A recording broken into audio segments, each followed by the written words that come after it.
Okay, great. Welcome to our June 2022 webinar for the Cornell Agroforestry program. We're really pleased to host Mark Krawczyk today and talk about Coppice Agroforestry.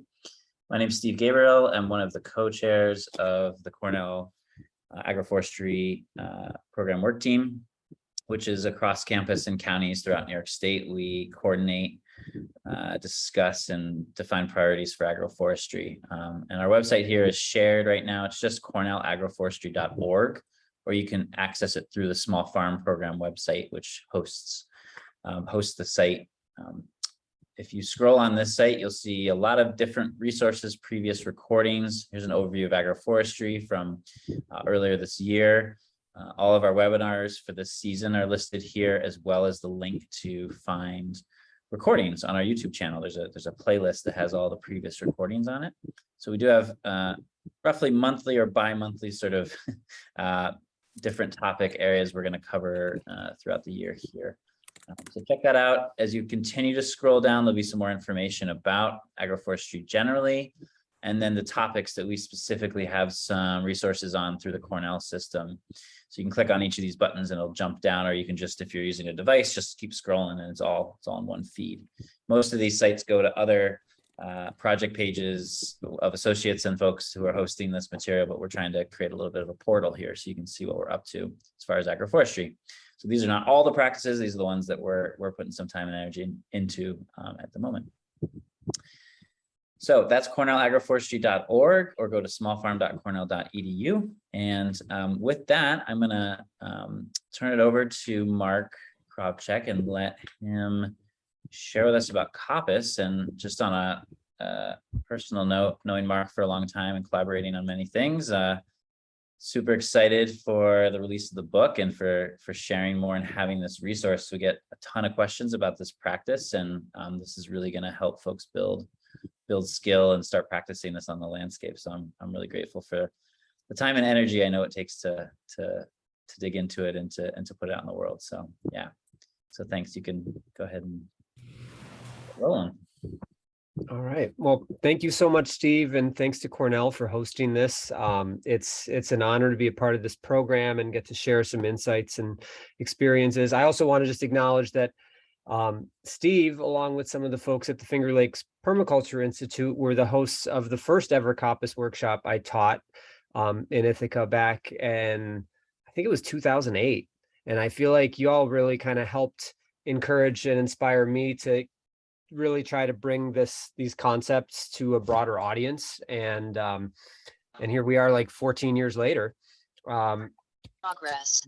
Brief background about myself before I launch into the slideshow. I live in New Haven, Vermont, which is in the Champlain Valley, with my wife and our 5-month-old daughter. And we have a small farm here where we focus primarily on small fruits, like nutrient-dense small fruits, especially blackcurrants. We have a high tunnel greenhouse where we grow a bunch of summer vegetables, and then we do a fair bit of log-grown shiitake production. And then on top of it, I do ecological land planning, design, consulting, and education. And I didn't grow up with any of those experiences. I grew up in the suburbs and didn't have a whole lot of practical hands-on experience with any forms of land management or craft. And in college, I was first introduced to permaculture design and more, sustainable living. And I was really fortunate because very early on, I came across this book by Ben Law called The Woodland Way. And I think this book did a lot to help kind of spearhead the re-exploration in modern times of coppice as a practice. And I happened to write Ben Law the following year. This was in 2001. And I spent a season apprenticing with him, and that was very transformative for me on many levels, and just kind of further kindled the fire of ecological stewardship and land management and craft work that still continues to burn. I'm gonna just quick show you guys a few other books that have been really inspiring. Hedges and Hedge Lane by Murray McLean. Coppicing and Coppice Crafts by Rebecca Oakes and Edward Mills. And Ben Law has a number of books on the subject as well. And one of the things that we found over the years was that there really was a dearth of good information for North American audiences. And that coupled with the fact that there really wasn't a whole lot of knowledge about how to start these types of systems and how to adapt these practices to our context here in temperate North America.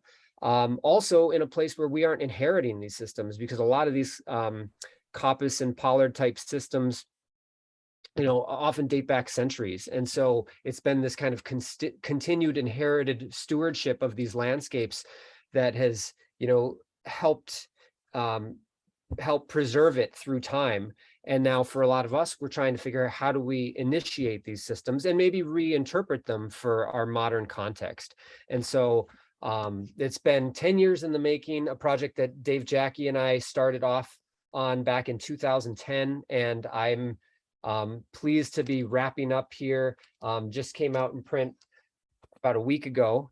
So that's my little plug, and I'll do that one more time probably at the end here. But we're going to launch into some slides. This is a subject I've been really passionate about for, well, about 4 years now.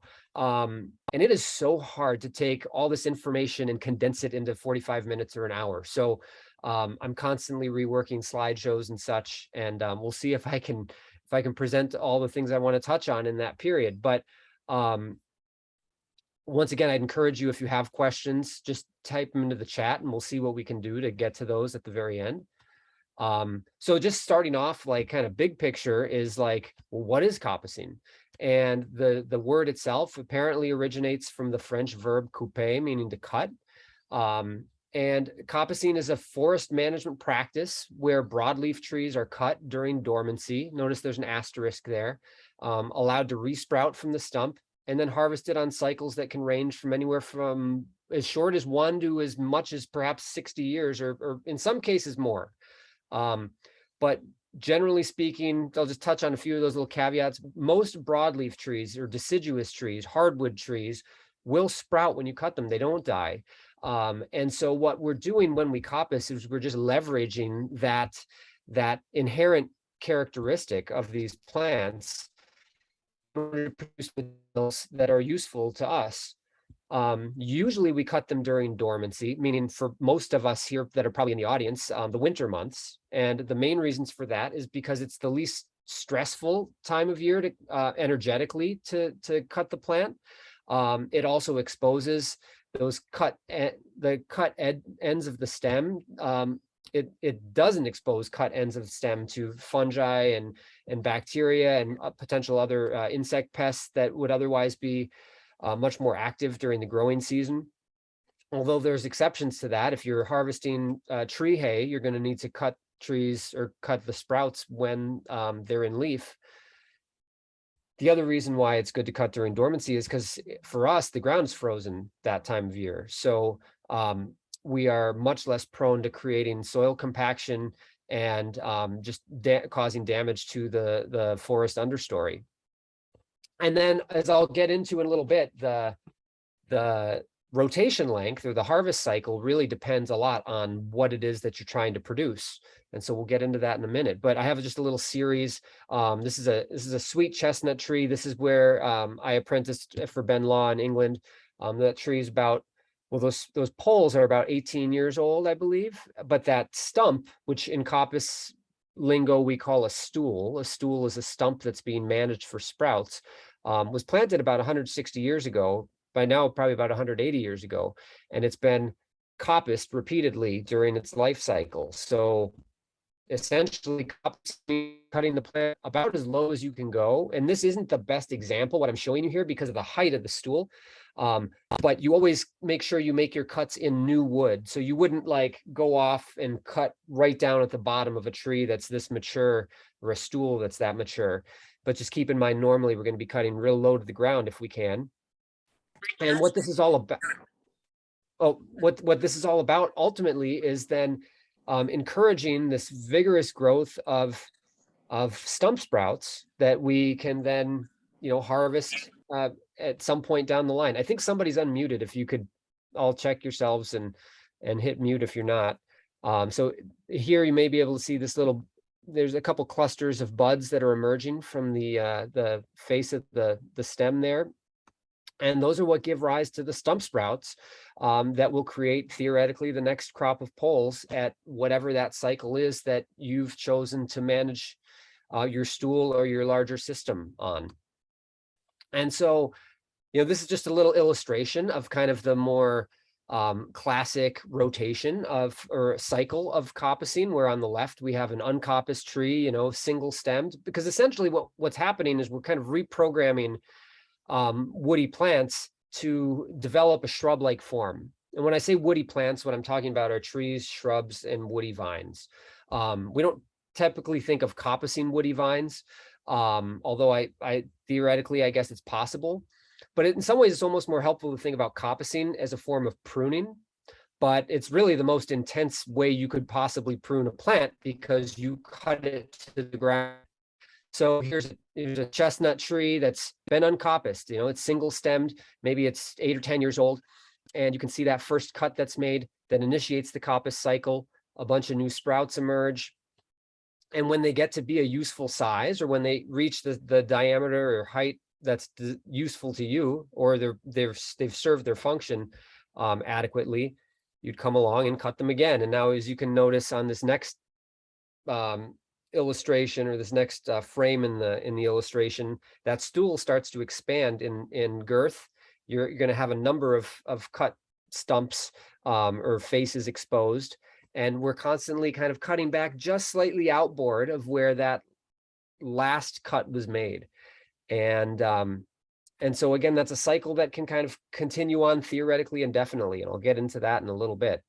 I find that I often tend to defer to the term tree when I'm talking about all woody plants, trees, shrubs, woody vines, because it's just less cumbersome. And similarly, I often use the word coppice to describe coppicing, pollarding. A lot of people say pollarding. I just feel more comfortable saying pollard for whatever reason. But there's hedge laying, there's shredding, there's stool layering or stooling. There's a number of related techniques to this practice.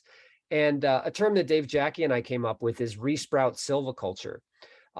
That is a bit more of a catch-all, because what this really comes down to, again, is that we're managing woody plants for sprouts. And so I'll probably keep saying coppicing, and there are times where I mean just strictly coppicing, and there are times where I'm really talking Resprout silviculture, but just to kind of keep that in mind. And silviculture, I should just define, is the growing and cultivation of trees, or woody plants rather. It's kind of the science of forestry. So on the left-hand side here, what we're looking at is a pretty ancient linden stool in the Czech Republic. I'm going to guess that's, I forgot, I visited this place with a guide about 10 years ago, and I thought this was roughly like 800 years old. And so that tree has been repeatedly cut back to these, stumps along the stool and harvested for materials for various purposes. And then on the right-hand side, what we're looking at is a sycamore or a plane tree that has been managed using pollarding. And essentially, it's the same basic idea of severe disturbance with the intention of initiating healthy new growth. But instead of cutting all the way to the ground, we're actually doing that management out in the periphery of a tree canopy. And we'll get into that, some of the details of that in just a minute as well. So one of the ways I find really helpful to contextualize these practices is it's all about the severity of the disturbance. And so if we think about it as a continuum and not just this kind of binary, you coppice or you pollard, well, we can, recognize what this illustration shows us here is that we have, the potential undisturbed canopy of a tree, but that disturbance could just exist out at the tips of the twigs. It could be the gypsy moth or spongy caterpillar that's doing some defoliation on a plant, or it could be browse from deer or other types of wildlife. It could be some type of pest insect damage that kills the leader on a twig and initiates sprouting. Often with pollarding, we're bringing that management in a little bit further than just the twig tips. And so it could be the secondary branches or the primary branches, and that architecture kind of becomes a function of both the species being managed and your goals as the manager. And then at the far end of the continuum, we have coppicing, where we're basically just cutting the plant all the way to the ground. And when I say all the way to the ground, I mean within just a few inches of the soil surface is typically what's recommended. So again, the idea is that, you know, we're leveraging the ability of woody plants to sprout when they're subjected to damage for our management goals. And so just thinking a little bit about, you know, what coppicing can look like in a landscape.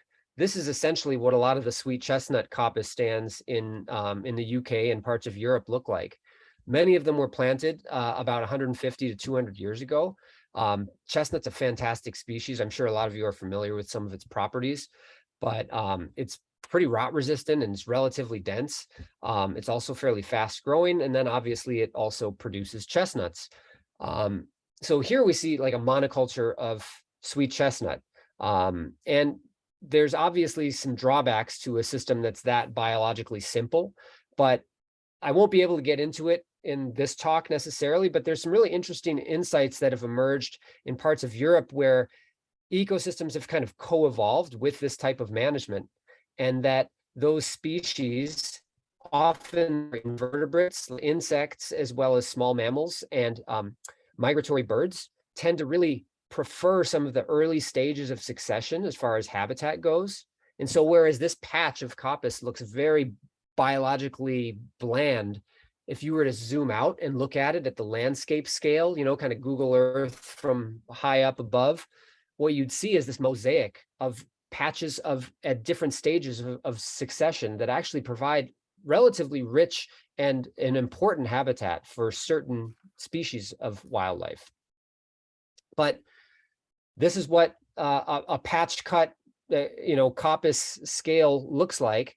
And it's an important thing to point out is that opening a large enough gap that the patch is flooded with light is really important. And so oftentimes the recommendation is that you're talking a minimum of like a quarter to a third of an acre that would be cut all at once.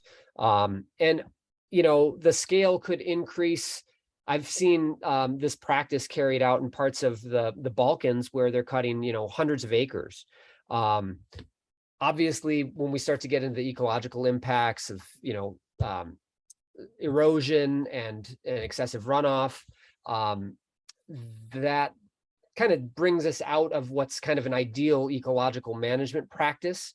And so the theme or the principle here is really, you need to make sure that the stools get good sunlight. So if you're just cutting trees along a sunny edge of the forest, you're probably perfectly fine. You don't need to think about that quarter acre, half acre guide. Or if you're just cutting a single tree in you know, an open field or a patch of trees in a field, again, you're going to ensure that they get good light. But if you're cutting trees under a fairly dense forest canopy, you're probably not going to see very healthy sprouting. So in this case, we cut about 1 acre of chestnut. You can see a pretty massive oak in the background. This is actually what's called a coppice with standard system, where we have trees that are allowed to grow to full maturity, often oaks, chestnuts, or beech trees that produce mast for wildlife or livestock, and also really valuable timber for lumber or you know, different types of like timber frame construction. And those would often be spaced maybe 1 to 10 per acre, those standard trees. So you've kind of got this 2-storied architecture in a coppice with standard system. And those standards might be harvested every 70 to 120 years or so. In this case, we were only harvesting the chestnut in the understory, and you can roughly make out the stools where they lie as they're kind of scattered about. And it looks like a pretty severe disturbance after it occurs, but it doesn't take more than a few weeks into the growing season where everything just greens up with just this lush vitality. And part of the reason for that is because you've got an established root system that is primed and ready to generate healthy new growth. And so there's a term apparently in Greek, Kuri, I believe is the word itself, and it's to keep young. And they talk about coppicing as being this act of keeping woody plants young by rejuvenating them, by basically kind of resetting the proportion of aerial parts to the amount of stem wood And I'm not going to be able to get into that either. That's kind of the energy dynamics of coppicing, but I do have one slide that touches on that later. But the picture kind of speaks for itself. In some ways, you can see how robust and healthy all those stump sprouts are. And this is what they look like up close during dormancy. You can make out the cut faces from the last rotation of coppice there. You can see, where and how generally they're emerging from that stump. And this is essentially what we're managing for. And it's not uncommon to see 3, 4, 5, up to 8 or even 10 feet of new growth on these sprouts in a single season. So that's one season's growth. This is again in southern England, so the climate's quite a bit milder than it is here. But these trees are also 180 years old, so they have a very robust root system. And keep in mind, I'm not going to get into kind of projected yields too much in this talk, but as best I can tell, stands will not necessarily produce any more wood than a typical forest growing on that same patch of the land. And that's largely due, as I understand it, to all of the characteristics that influence the productivity of that site, which in forestry, we call it like the site index. And it's a function of the soils, the hydrology, the aspect, or the orientation in relationship to the sun. So in theory, that the productivity of a patch of land is fixed because all of those variables contribute to what's possible there. When you coppice, you're generating all of the new wood in these tiny little sprouts, as opposed to a new tree that might add just a 16th inch thick layer of wood around the entire nature of the trunk. So it's not necessarily that it's making more wood. It's distributing that wood differently. Instead of it being a 16th of an inch, along a massive, old growth oak tree, it's 24 sprouts that are 10 feet tall and an inch in diameter. And so hopefully that kind of makes sense conceptually. It's just kind of changing the way that growth is allocated. And so what we're doing when we coppice is we're essentially just tapping into this kind of evolutionary adaptation that woody plants developed over time so that they are able to respond to disturbance, because herbaceous perennials, forbs and grasses, leafy green stuff that die back to their roots each season during dormancy, they don't really have to necessarily contend with the same long-term implications that trees and shrubs do if someone browses them or they get, a fire comes through and burns their tops back. Whereas woody plants, those aerial parts are more or less fixed in place in time, and so this is essentially sort of the plant's insurance policy, so that they're able to continue to persist in the landscape following some type of disturbance. And so there's a couple different ways that woody plants sprout or form these, stump sprouts. Preventitious or dormant buds is one. And without getting too much nuance here, it could be these axillary buds that often lie at the intersection between a leaf and a twig. But often what we also may see are what are called accessory buds that subtend those axillary buds. You may see like 1 or 2 on either side of them. In the case of this image on the right-hand side, and we've got some arrows that are pointing at these little, I don't even know if technically we call them accessory buds, but these buds, these tiny little buds that you'd hardly notice, that lie. And as you start to notice them, they're, vary by species, but there can be an incredible amount of these buds that lie at strategic points along the plant's often twigs, but also sometimes stem. And often those are just there with a relatively short lifespan, but they're an opportunity to generate a new sprout if there were some type of damage to the stem, kind of downstream of where they lie. And again, many of these have a short lifespan. They may only persist for a season or two, because keep in mind, each year, again, I'm saying trees, I mean woody plants are adding a new layer of wood to the entirety of the stem. And so those buds have to continue to expand in their location, keeping pace with that cambial expansion in order for them not to get buried within the wood. And so we'll see a whole lot more of these buds persist when plants are young.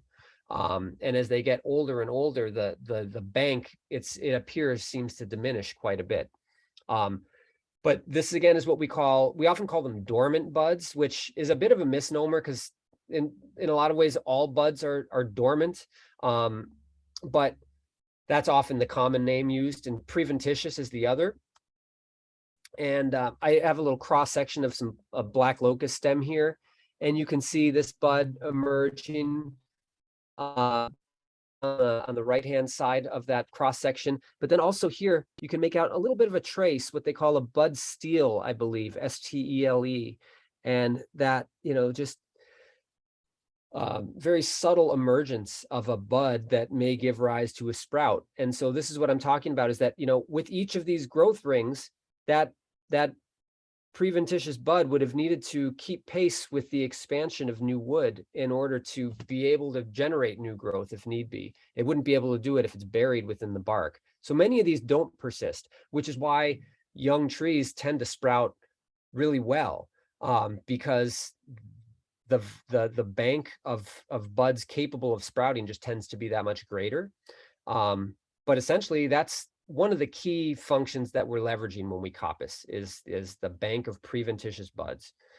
And in a lot of cases, we tend to kind of lump these practices together, although there is some nuance and difference between it. So these are root suckers, and oftentimes people call any type of stump sprout a sucker. Technically, a sucker is emerging from a root.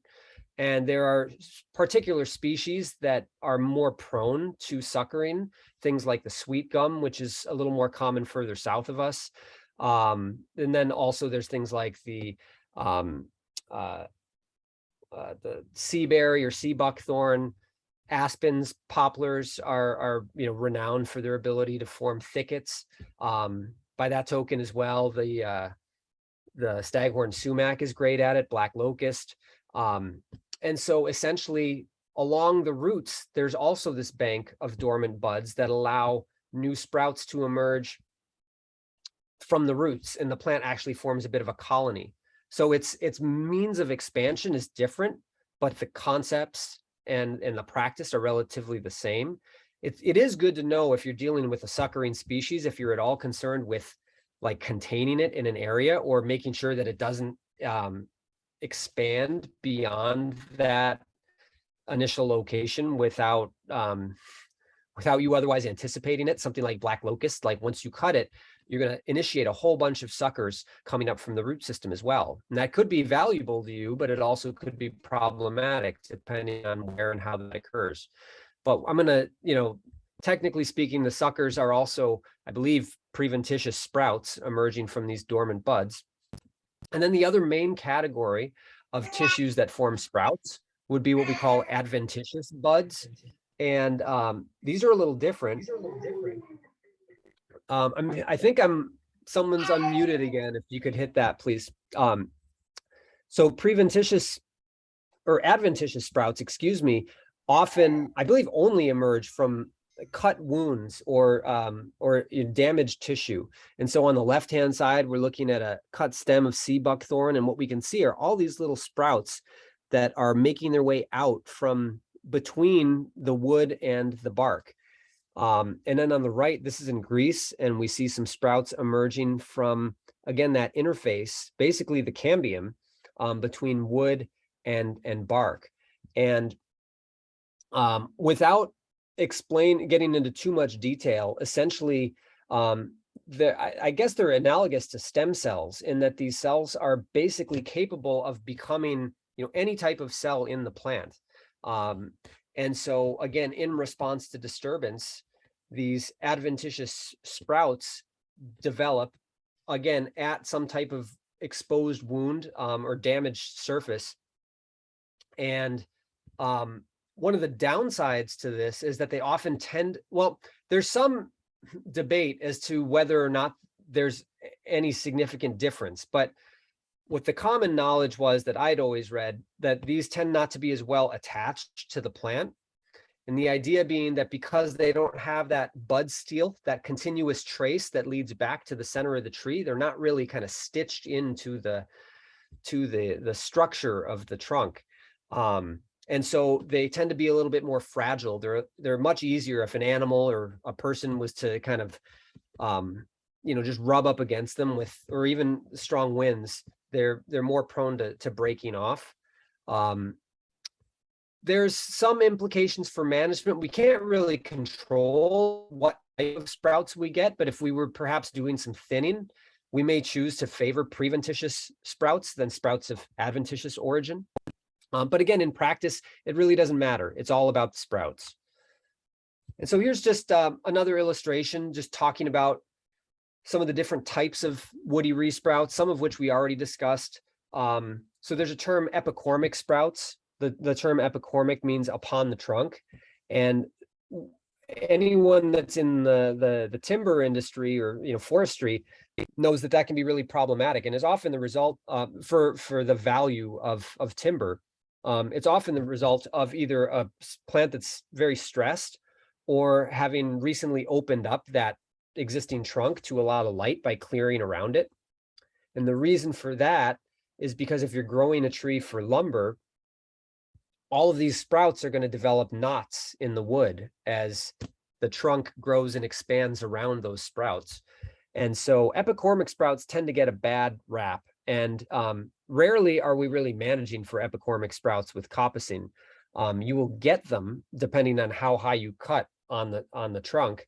And in many cases, I'll either just kind of prune them off just real quick with my hands as they start to emerge, unless they're in a good spot. And there's a technique called shredding that I don't really talk about in this slideshow, but essentially you're stripping the side branches off of a tree and you're going to initiate a huge amount of epicormic sprouting. And that was often used to grow fodder or tree hay for livestock, while also kind of maintaining a tall vertical stature of a tree trunk. I already mentioned the root sprouts or suckers, so I won't say too much more about them. The root collar sprouts here in the middle is what we're generally managing for when we coppice. And that interface between kind of the aerial parts and the root system of woody plants is a zone that we call the root collar. And many species, there tends to be just a heightened concentration of these preventitious buds. And so that's why I was saying that we often tend to cut just a few inches above the ground, is because what we often want is to really encourage those root collar sprouts to emerge. And what can happen in some cases is if they emerge from at or below ground level, they may form their own root system. And so that makes those plants much more resilient, or those sprouts much more resilient to drought, but also helps better anchor them against just damage or other types of wounding. And then a lignotuber in the bottom left is a specialized organ that some species have, like the linden or basswood, as well as the redwood. They talk about it as an energy storage organ, but it also has a very high concentration of preventitious buds. Many of those species that have lignotubers tend to be especially palatable to wildlife or livestock, and so it seems there may be some evolution and or more tend to persist in fire-prone ecosystems. And so that's another kind of adaptation that's emerged to enable that plant to persist in the landscape despite whatever types of disturbance it might be subjected to. And then last here, we've got rhizomes, which I tend to treat very similar to root sprouts or suckers, but technically it's a modified underground stem and not an actual root. On the right-hand side here, that photograph is just very young succulent sprouts from a tulip poplar stem. Tulip poplar is a bit marginal where I live, but I planted a bunch of them just because I think it's a cool tree. And so it's not uncommon that the tree dies back. The 1 to 2 inch stem will die back during the winter months, but then they come back with really thick sprouts afterwards. And so one of the really neat things about these practices is that it appears that they create this cycle of juvenility or youthfulness that in theory may create plants that have no that have a life cycle that's unlimited. And so if we're starting off with this juvenile tree here at the top, we can imagine this is kind of the choose your own adventure thing here. We go off to the right and the plant reaches middle age. And if there's no rejuvenating disturbance over time, that canopy is going to continue to expand to the point where, well, and as canopy growth slows, it struggles to keep up with the amount of new wood it has to generate each year. And so the plant ultimately begins to reach this old age or senescent stage where it begins to lose vigor and eventually die. And that might be 100 years, it might be 70 years, or it could be 300 years or more. But what it appears with coppicing, pollarding, and some of these related practices is that this rejuvenating disturbance, generally for most species, this would only be possible during the juvenile or middle age stages, which again is going to kind of vary, but I'll often say, beyond like 30 or 40 years, the ability for species to sprout with vigor starts to really diminish.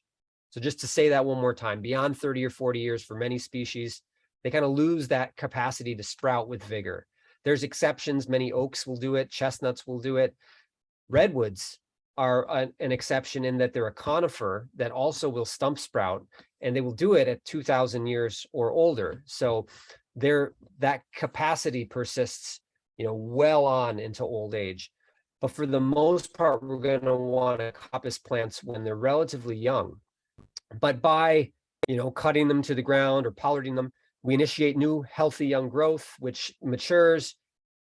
And if that plant was coppiced once, say, but then never is coppiced again, it's still going to trend back towards that old age or senescent stage. But the act of pollarding or coppicing brings it back to this kind of youthful state. It reprograms that ratio of canopy and photosynthetic ability to the commitments of wood. And so again, it kind of keeps that plant in a youthful state. And you should check out an episode of Woodlanders by Costa on his Woodlanders website, where they visit a 2,000+ linden tree in the UK that's been coppiced perpetually throughout that time. As just a testament to that. I don't know what the linden's lifespan typically is, but I'm going to guess it's probably between 150 or 200 years. To be generous, 200 years. And so it's pretty neat to see this potential for some degree of kind of symbiosis and mutualistic exchange between humans and woody plants that's kind of embedded in these cultural practices. So just shifting a little bit about the when, I've already touched on that a little bit at what age. This illustration on the left here just looks at, this is in the case of, this is red oak stem diameter. This is from a study in the 70s in the Midwest, I believe, the Midwestern United States, just comparing stool or stump diameter to the percentage of stools with living sprouts. And we see that as they get, larger and larger in diameter, we see a lot less likelihood that they're going to generate sprouts that can persist with time. So just kind of further supporting that concept that during those early stages, not much between 12-inch diameter, that's, getting pretty big for initiating these practices. Again, it's not to say you couldn't, but I would say it's less than ideal.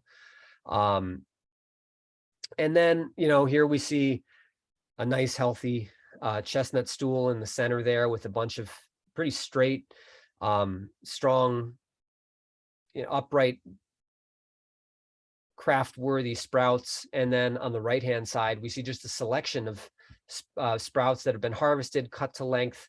I forgot what the particular application was here, but we'll look at some of the functions and products in just a minute.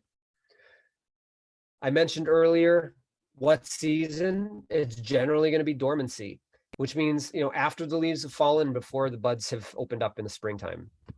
But obviously, if we're thinking about fodder and tree hay, we're going to have to break some of those rules. We're going to have to cut the plant during the growing season. But otherwise, for a number of reasons, it's best to wait until, we enter the fall and winter months. And this is just, further kind of, actually, I guess this slide should have been in between these two. It still is relevant, but this is Chantal Chevrier on the left-hand side, her and her family in the Limoges, France region, collectively manage a number of different patches of sweet chestnut coppice. And that's one stool that is especially vigorous. I think she estimated these trees are about 100 years old. But they go through, because they produce a lot of woven crafts, and they'll actually remove the leaves from around the stool itself and cut as low to the ground as they possibly can, because they find they get the best quality stems. They're very upright with very little swoop at the bottom. And they also are more prone to forming those adventitious roots that I mentioned, which just tend to make the plant or the sprouts better anchored and more vigorous. And then on the right-hand side is Helen Reed, who's an entomologist in the London area in the UK. And this is in a ancient wood pasture or silvopasture, like an ancient commons that where villagers would have grazed livestock in the understory of these beech trees that were managed by cutting, at about 8 or 10 feet off the ground. And these beech trees are about 500 years old. But for the last 200 or so years, they haven't been cut at all. And so you can start to see what senescence looks like, where we get this bark flaking off. We've obviously got a bunch of decay forming. One of the reasons why she's so interested in these ancient pollards is because, as an entomologist, it's especially important to find, these old trees that have hollows and deadwood and lots of nooks and crannies for all sorts of invertebrate diversity and habitat. And so what they've been trying to explore is how to rejuvenate a lot of these ancient pollards. But also, I guess the interesting point here is that, you remove the management piece or the management element from this cycle, and we see the plants start to senesce, whereas for the first 300 years of their lives, they continue to sprout and generate new growth. So I've just got a couple different series here that just illustrate what a coppice cycle might look like, or initiating coppice.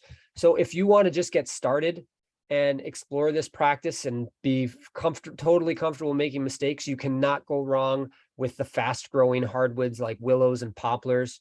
And I would also encourage you to practice on all sorts of often considered exotic invasive species. So some of my favorite species to play with are the common buckthorn, the Japanese honeysuckle, and then also, what are often considered, kind of more, I hate the term trash tree, but, low grade species like the box elder, because they give you very fast feedback. And depending on what your goals are or what materials you need, they can actually be really valuable. And the worst case is if you make some mistakes, they die. But this is a corkscrew willow, which is a species we've planted a bunch of here. We've been really curious about exploring the woody cuts industry for the floral products, and haven't really tapped into that yet. But on the top left, we're looking at the first cut on maybe a 2 or 3 year old rooted cutting, and you can see all those little preventitious sprouts emerging from just below the bark. And then in the center, we're looking at a stool that's been coppiced probably at least 3 or 4 times. And you can see how it begins to expand, and how generally, like I mentioned before, we're trying to just leave, in many cases, probably just an inch or so, or even less of that newish wood, the most recent growth, because that's where that bank of dormant buds tends to lie. And you might be able to make out some of the buds that are just starting to emerge at the base of these, as well as obviously some of these sprouts. And then ideally what happens over time is that those cut surfaces are calloused over and, become subsumed within the stem. And that kind of helps, protect the plant against decay, developing within that stool and encouraging it to persist. A little subtlety that I've learned and try to practice is always making sloping cuts that angle away from the center of the stool so that we're just not intentionally directing water right into that cavity that starts to form over time. And you can kind of make that out in that center photo. And then just another look at a couple of coppice stools from our place, species that again are very forgiving. On the left-hand side, we've got hybrid poplars, which are just remarkable in how quick they grow. And for anyone who's, doing more, conventional farming, be it a veggie grower or perhaps a grazer, and or anyone that homesteads, often just screening is something that's really valuable in the landscape, screening from wind, maybe creating some shade too, but then also privacy. And so a lot of these fast growing species are very inexpensive to get established. Many of them are relatively high quality fodder species. And again, you really can't go wrong. They'll get you protection very quickly and give you very fast feedback. So you can see on this stool, you can't even tell where the cut stem was anymore. It's calloused over so quickly. And this is a black locust on the right-hand side, and you can still make out that original cut stem. In this case, on the left-hand side, we're looking at two of those corkscrew willow that have gotten a little more mature. And, my go at creating a pollard out of one on the right, they're basically the same age. And I just wanted to have kind of the side-by-side comparison.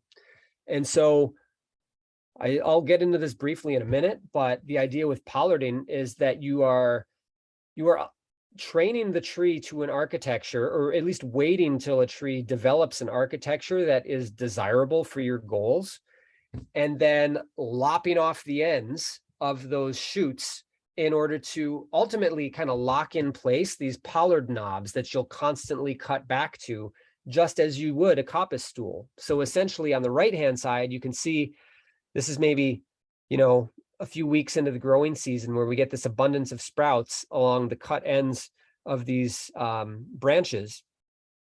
And so what I'm looking to do is develop maybe 10 to 15 different points of rejuvenation or new growth. Essentially, all these little small stools out on the edges of the branches of this plant.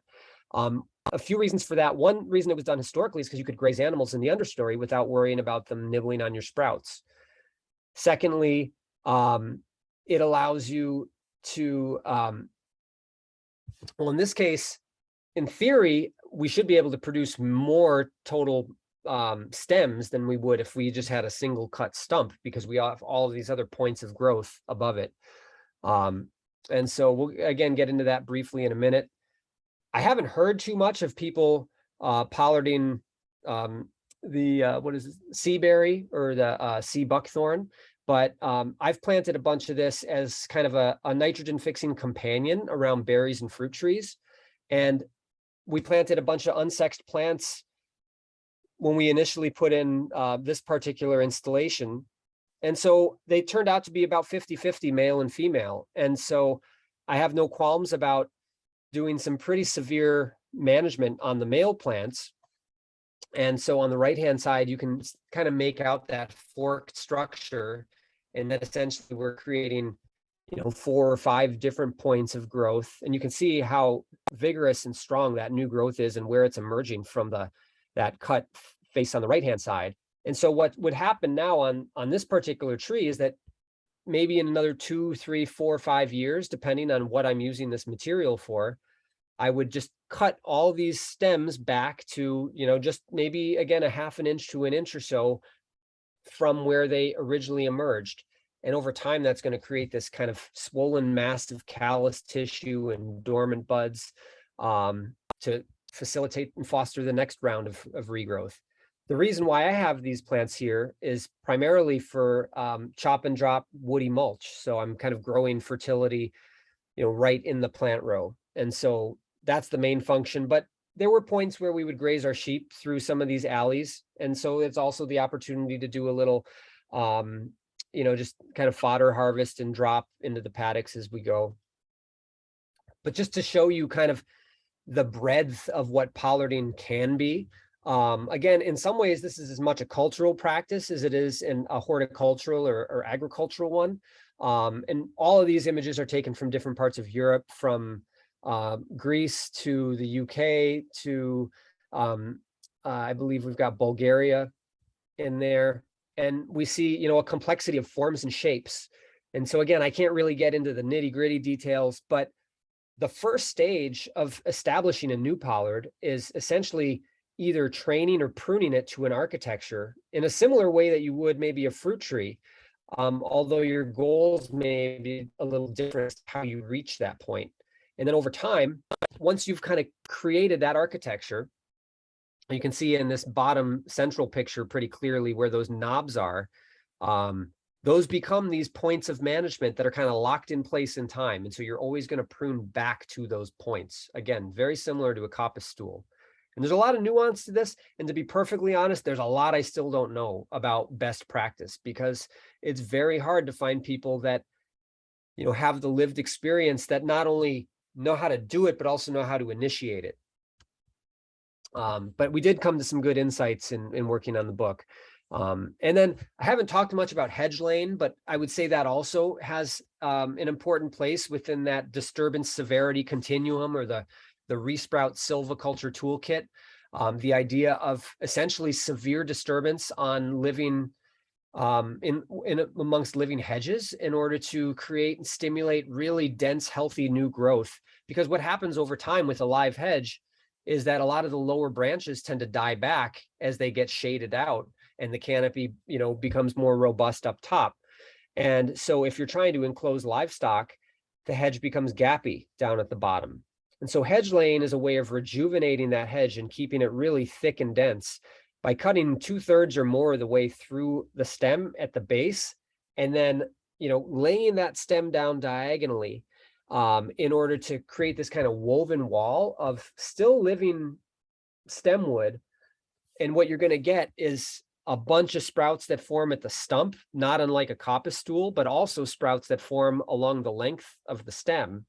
And within a season, definitely 2 seasons, you have this dense wall of green that usually you need to really give it a full season before you'd want to put any significant livestock, gives like large livestock access to it, just because they can create a lot of damage if they're rubbing up against it down at the base of the stool. But it's just another form of leveraging sprouting to rejuvenate growth and direct it towards a particular set of goals. And so I'll probably wrap with this here, although I may be able to touch on one more theme, which is the why. And I think that probably is the most important question to all of this, is like, why do we want to do this? And the answer should be because it produces either products or services that are useful to us. And one of the concepts I really valued that Ben Law imparted on me was this idea of, you know, the potential of adding value. And what kind of emerged from that was this idea of the value-added continuum, that, you know, someone's 1-year-old willow sprouts might not even be worth picking up and using as kindling, whereas someone with skills and perhaps, you know, a career or some notoriety may be able to weave that into a basket that could sell for hundreds or thousands of dollars. And so it's one of my favorite permaculture design principles is that yield is theoretically unlimited. And so we're constantly looking at, you know, how can we leverage our materials for their best possible use? And the other piece of this is that coppicing and pollarding are really all about producing poles and rods.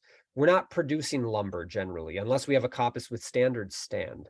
And so it's really all about exploring the economy of pole wood, smaller diameter stuff. I'm talking generally like 8 inches and less. And there's tons of opportunities for what we can do with this material. And some of those are depicted in this illustration here.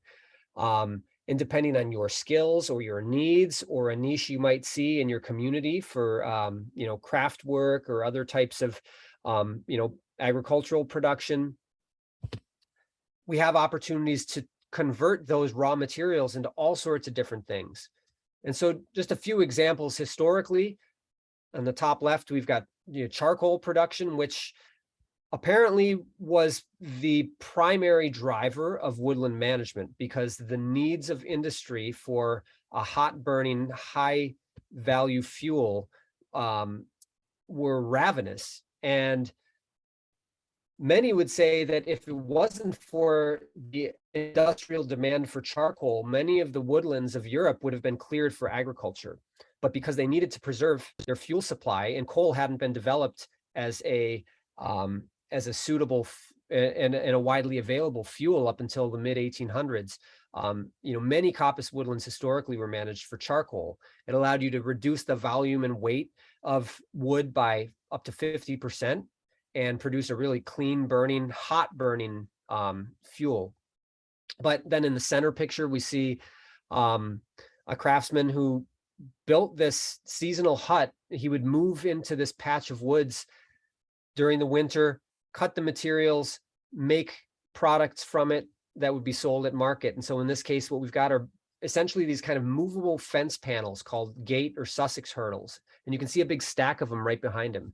And they're kind of like the precursor to electronet fence, allowing shepherds to have this rotational grazing system to enclose their livestock. Then we see another manager up in the top right here who's doing some hedge laying. And when I was in England, this is just a suite of some of the products we were harvesting as we did our management. Just a look at some of the different things. A lot of us are probably familiar with the beauty of Wattle material. Wattle, W-A-T-T-L-E, is a woven framework of sticks. And so this could be as like a visual screen or a garden, trellis. These also were sometimes historically woven into panels that would be used similar to the gate hurdles I mentioned a second ago as a kind of flexible, movable form of fencing.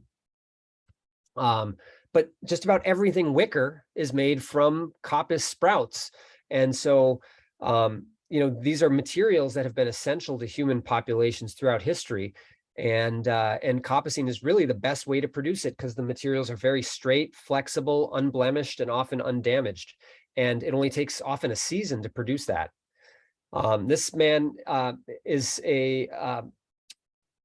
he's a craftsman in France who's now the purveyor of a multi-generational chestnut shingle and shake factory. So they make wooden shingles and shakes from coppice chestnut.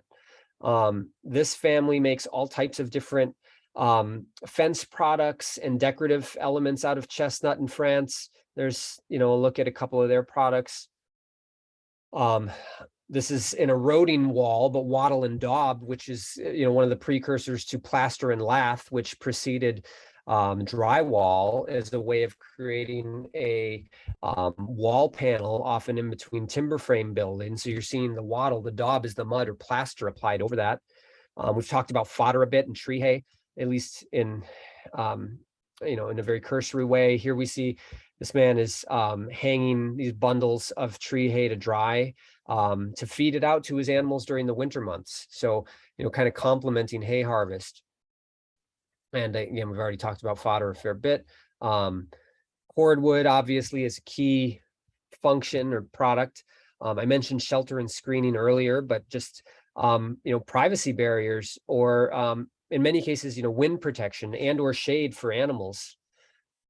Charcoal logs for mushroom production, apparently in Japan, much of the shiitake produced for mushroom logs comes from coppice managed stands. And then we're starting to kind of move a little further along that value added continuum. We get into things like rustic furniture where we're using, saplings and small poles to create joined furniture. I mentioned the woody cuts industry a little bit earlier, but for the floral market, and this is perhaps one of the highest value yields of some of these materials. This man is in Michigan, where he's got several patches of red osier dogwood that he and his family make wreaths out of, and decorative, floral displays and things like that. We've got things like, living willow sculpture. This is a dormant willow fence that a very talented basket weaver, Margaret Matthewson, created on her farm. And this is some of her craft work in the basketry realm. And then we see kind of creative reinterpretations of existing products, which I think is really the frontier here, is all of us to look at the materials around us, be it the species or the products that we already use on the day-to-day, and to think about how coppicing and pollarding could be tools that would be used to enhance our capabilities to make stuff and create right livelihood from the landscapes around us while doing good land use management. There's some pollarding in Madrid. So I'm watching the time. I want to make sure I leave some room for questions, and I'm going to just skip ahead to the last few slides. I'm going to give you a little bit of eye candy because we haven't gotten into too much detail about some of these kind of wood pasture / silvopasture landscapes. But this is in Bosnia. I had a friend sent me a few pictures from landscapes around him. This looks like hornbeam, the Carpinus species, I believe. It's the European species, and this probably was growing fuel wood on maybe a 10 to 15 year rotation. And it looks at this point that canopy must be so dense that there's probably very little understory below. So I'm not sure how that all played out in terms of density and rotation length, etc. But there are still quite a few landscapes in Norway where these practices persist. Here we're looking at ash trees, and you can very clearly make out where they'd been pollarded and how those straight, healthy new sprouts emerge from the existing stools, and just some different looks at how pollard heads are shaped. And again, just kind of a testament to the longevity of these plants. And so I've got just a couple last slides here. So a few principles. I mentioned this earlier, but optimize light. And in some cases, that means this patch scale clear cut. But remember that coppicing is something that can be done at the individual plant scale as well. But you just want to make sure that it gets a lot of sun, because that's what these sprouts really want to thrive. In most cases, we're going to harvest during dormancy. Usually you want to cut low on the plant.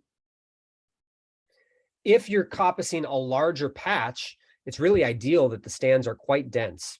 In Europe, they often tend to be between 2 to 3 meters by 2 to 3 meters, often 6 foot 6 by 6 or so by, maybe 10 foot by 10 foot, depending on the length of the rotation. The longer the rotation, the spacing might be a little wider. The reasons for that would be that you're going to really encourage upright growth, and then you're also just going to optimize production in that space. You may have different goals, though. You may be looking to also be able to graze animals in the understory. So you're going to need to kind of, adjust that spacing based on those goals and how long it's going to take for that stand to reach canopy closure. But generally speaking, we're looking to, create really high density within these patches. Diversification in terms of species, and also especially in terms of products and, the use of the materials generated is really essential. Looking to add value whenever possible. And this gets a little bit more into how we think about more of a classic like rotational coppice system, where we move from one patch to the next, to the next, to the next each season. And theoretically, perhaps we had 10 acres and we cut an acre a year. By the time we get back to stand number 1, it's been growing for 10 years. And so that's one way a lot of these historical systems emerged, is that it allowed for this kind of almost like a rotational grazing system, but instead we're producing wood on this kind of long successional cycle. And that if you're doing wood product harvest, access is essential. It's often one of the most destructive effects that we leave on landscapes. So making sure that it's well placed, it's as minimal as possible to get us as extensive access as we need. And then the big challenge for a lot of us is going to be, how do we protect these sprouts from browse? Because they're very delectable to all sorts of wildlife. And for a lot of us, that may mean we just have to accept some losses.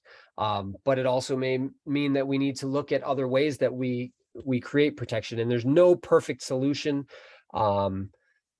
because fencing is probably the most reliable, but it's also the most expensive and obtrusive.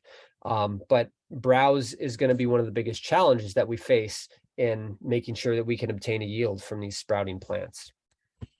So I want to leave some time for questions. I had a few more things that we didn't get to, but it's a big subject and it's very exciting. And we are kind of at the cutting edge right now, figuring out how to make this relevant for us and our landscapes here. And so I really encourage you to experiment, explore. Don't feel limited by what's been done already, because these practices hold tons of promise. And it's often when we kind of, get outside of our limited mindset that we find opportunities that we didn't otherwise realize. So if you're interested in learning more about the book, you can visit coppiceagroforestry.com. You can order it from me on our farm website, which is valleyclayplain.com. And I also do some consulting and design work. And so I'm never good at plugging myself. That's my best at doing it. I'd love to hear some questions. I'm going to stop sharing. And I thank you all for being here and for your attention. Thanks, Mark. That was My awesome. pleasure. You covered a lot of ground in that hour, so I got to remember to breathe. you've hopefully started cutting a lot of sprouts for people in their minds. Yeah, I good. was gonna say planting seeds, but that's not really what we're doing here. So Yes. I put links for the book sites in the chat and encourage folks to add questions if they're itching to ask. So I'll just start at the top here. Aaron's wondering how the root systems tend to respond to regular coppicing. I don't know. I could say what I think, but I don't know for sure. I've heard that you get a certain amount of root dieback that occurs, but to what degree that is and how significant that might be, I know there's especially kind of in the grazing realm, there's a lot of talk about root dieback and how that can contribute to soil formation. I would have to assume that it does happen, but my presumption would be that it really doesn't exist much beyond, the more fine root hairs, and not like getting back into the, the more woody roots of the main root system.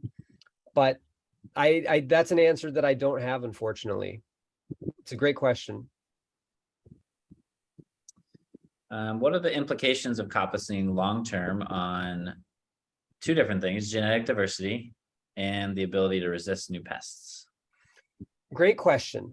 The implications long-term, well, so that is considered to be one of the downsides of coppicing, is that without having seed regeneration in a forest stand, you aren't necessarily inviting that adaptation that can happen with plants over time. There are a couple studies that I reference in the book that touch on this, and off the top of my head, I don't know that I can clearly articulate what they found. It was the case of the Rebollo oak in Spain, and they were talking about there being actually a lot more diversity within this long managed patch than they would have otherwise thought. But I do think that is a real consideration, because essentially, I don't know if everyone's catching the question, but if you're essentially, preserving the genetics in a stand at one point in time, what are the capabilities of that to evolve with changing climate, with new and emerging pests, et cetera? And I think that is a good critique of coppicing. And this is one thing I didn't really get into in this talk, but I want to make sure it's clear, is that I'm by no means presenting coppicing as anything that should supplant good ecological forestry. I think it's easy to forget that we live in a part of the world that is absolutely blessed with diverse, even though a lot of it has been poorly managed or unmanaged over the last few decades. Many of the people I visited in Europe really long for the type of forest ecosystems that we have here. And they're instead, in some ways, kind of locked in the cycle of managing coppice stands. So when I look at the most kind of low-hanging fruit for creating coppice ecosystems here, I tend to look at more marginal ecosystems, scrublands, old fields, and anything that has, a nice, dense, diverse, multi-storied canopy. I would say just do good, typical silvicultural management. Look at, uneven aged forest management, selection management, because there's a lot of inherent value in that as a practice. And I'm going to pick up and follow up on one Yeah. particular thing. Someone had mentioned to me in passing, and I haven't dug up and see if there's any reference to this. Did you come across anything with ash in particular, and sort of small diameter ash? And it's what was shared with me is that the borer is not as attracted to the smaller diameter wood, and so coppice in that instance could be a great way to manage and maintain some ash presence in forests? Is that anything you came across? I'd heard that anecdotally, and I can't remember the source. It was a path that I didn't follow in depth, but I remember maybe about 5 or 6 years ago, there being some discussion around that, because it does seem to be the case, right? And I mean, similarly with the elm, it would seem like, you could, Yeah. and even with a lot of the American chestnut, it's like with these species that are, in some ways kind of shifting in their form and function in landscapes that, coppicing already happens to, it's essentially what's happening. We're seeing what natural predation, pests, disease, etc. does to species. They continue to persist. They're just kind of shifted in terms of how they colonize space and time. So that makes a lot of sense, but I haven't seen anything. Partly, I think also because there's really not a high value placed on polewood in most forestry. And so until we start to see the potential that these materials provide, it's often just not recognized as valuable. But it does seem to me like it would make sense as a worthwhile avenue. Yeah. So curiosity about any research about total stored carbon in coppice versus forest management situations. I gotta pull out some, I don't know that I have. I mean, that gets very complex. And the best source that I drew information from that felt like the most comprehensive was Eric Tonsmeyer's The Carbon Farming Handbook, I believe is the title, right? Carbon Farming Handbook? The Carbon Farming Solution. Yeah. Carbon Farming Solution by Eric Tonsmeyer. Fantastic clearinghouse of, data from all sorts of different land management practices. I pulled out what I found from there. If we're doing an apples to apples comparison, I don't know if we'd see any difference. And I didn't have any data that allowed that, meaning like, sites with similar soils, climate, hydrology, etc. Because it would seem without having the same set of conditions, we really can't compare just coppice production. Because some of the figures I had were from, the tropics. That's really not going to parallel, anything here. And so I don't know. Has anybody studied I'm thinking like relationship of coppice management to forest health or organic matter or anything like that? Have you seen has that been covered at all in Europe or elsewhere? Well, the question that brings to mind for me is is the what do we call it? The nutrient dynamics. I have a section on nutrient dynamics in the book because obviously, forestry can become an extractive practice if we're, harvesting material and moving it off site and not putting anything back on the landscape. And from what I've read, the general theory in Europe, at least, appears that on longer rotate. So first off, it all depends on the rotation, because there's been a lot of really great work done exploring short rotation coppice or short rotation forestry for biomass. Usually those are very fast growing hybrid cultivars that often require fertilization and often need to be replanted after a couple of decades. So on a short rotation, I think there are real concerns, especially with whole tree harvest, and especially if they're harvesting leaf matter as well. But if we think of kind of this, my understanding is we have kind of this continuum of nutrient value in the parts of woody plants, with the highest concentrations being in the leaves, next, the twig tips, bark, and stem wood being kind of the least, especially as we get larger diameter. And so if we're harvesting polewood and we're leaving the brush, and we're doing it in the winter months and the foliage is left to decompose, it appears, just based on the longevity of a lot of coppice systems in Europe, that there doesn't seem to be an undermining of ecosystem productivity. Yeah. But that said, I think it's also a really good question. Longer rotations, though, generally seem to help kind of sidestep some of those concerns. It depends so much on the forest management too, because you have plenty of forests that are very slow growing and dominant with suppressed trees that are growing incredibly slow. So if you were to compare that to a rapidly regrowing coppice, I think you'd see higher carbon, content. But if you have those longer mixed age stands with healthy old trees growing at a good pace, then you have that long-term and short-term storage and et cetera. So I think it's going to be, plot by plot, like you're saying. There hasn't. Well, then like a big piece of that too is the end use for the material. So if, even if coppice is much quicker at absorbing carbon, if it's being burnt, then, it's very different than if we're making, furniture that's going to be kept under cover and long lasting. So a big piece of that is also in the end product. Yeah, great. Would you allow an initial planting to take some time to mature before moving into coppice cycle? Yes, and maybe not. Again, that's one of those questions that I cannot find a definitive answer to. And so I found that with a bunch of my plantings, there have been times where just wildlife have browsed stuff after a year or two. And so I didn't get the chance to make the choice. And most of them sprouted back quite well. It does depend a bit on the species. There's some thought especially with species like willow, because willow is one of those species that there's still a lot of existing tradition and practice that they recommend coppicing it after the first year. And part of the idea being that it sort of programs the plant, which I think really it helps kind of amplify the bank of dormant buds or preventitious buds.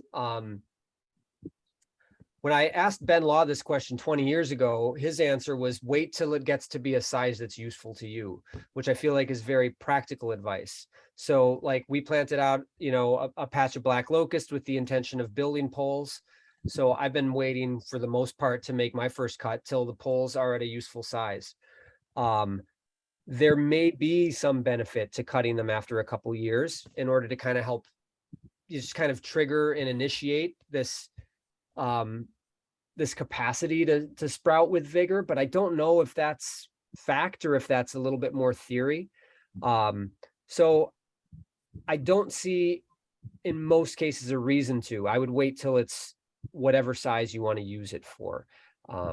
But then again, like when you accidentally drive something over with the mower or you come out and rodents girdled your planting, don't despair, because in most cases they're going to sprout right back.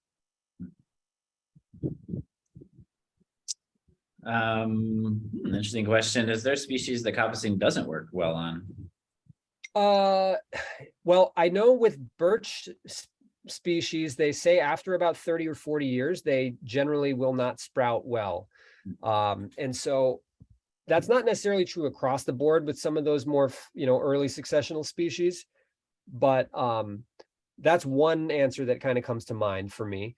My understanding is that most broadleaf species will sprout when cut. Conifers is another story. And so I'm guessing they weren't really asking that, but most conifers will not sprout in the true sense of the word. Although that said, using a technique called stump culture, which essentially just preserves a few whorls of branches, it's been used as a means of producing Christmas trees on an existing stump. It appears, I was talking with Emmett Van Dresch, who is managing the Pierro Pen Christmas tree farm in Western Mass. Those trees were planted 60 years ago. They're mostly balsam fir. And he believes that pretty much any conifer probably should sprout as well if you leave a whorl of branches. And so we had some white pines that the weevil laid some, I'd planted in a shelter belt. And that just got me thinking that essentially that's the same idea as stump culture. It's like the terminal bud got killed, but the plant just took on a different form. And so I've been curious to try with, some of the red cedars and things like that I wouldn't otherwise think would sprout, or hemlock. But in theory, it seems, because it does make sense that this is just kind of an evolutionary trait that woody plants have developed through time to respond to wounding or disturbance. So I wouldn't be surprised, but I don't know of any specifically that come to mind that definitively will not sprout besides most conifers if you cut them all the way to the ground.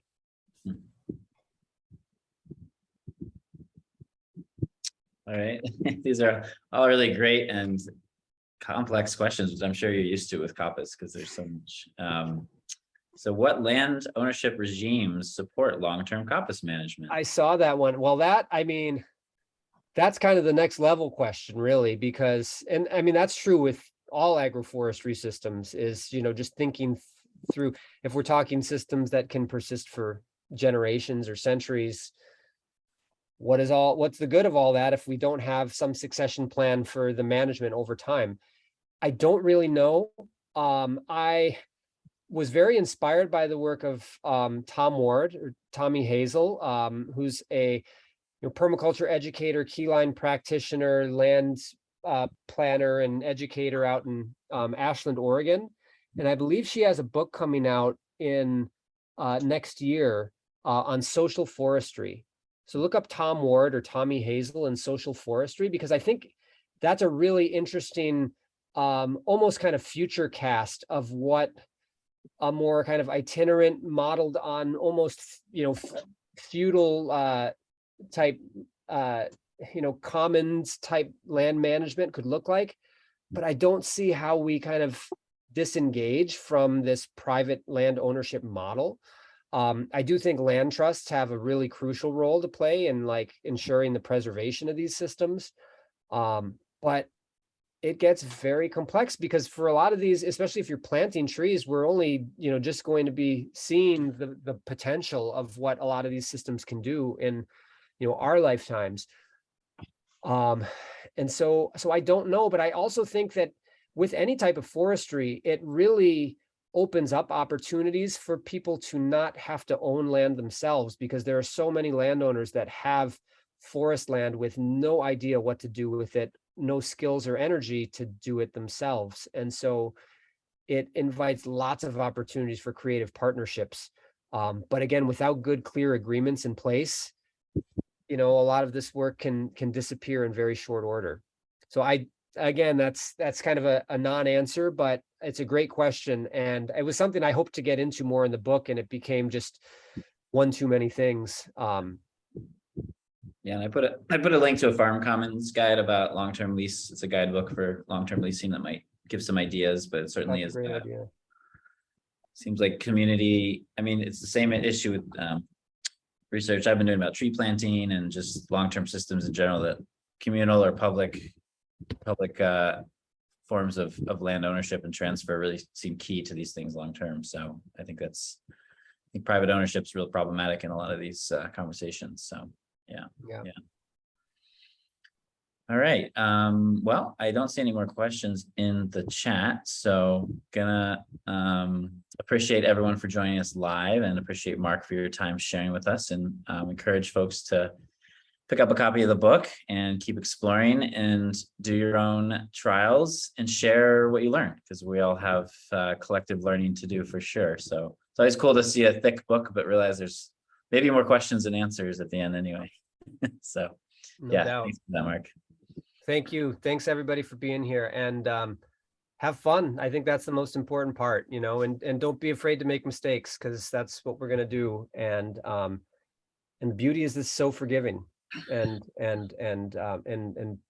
bountiful as well. So yeah, coppicing's a second chance in a lot of cases, or a fifth chance. So Cool. Yeah, have fun. Thanks. Yeah, so check out the recording will be posted to corneragroforestry.org. Also, we have more webinars coming out throughout the season, so join us for one of those. Take care, everybody. Have a great afternoon. Bye. Thanks. Bye.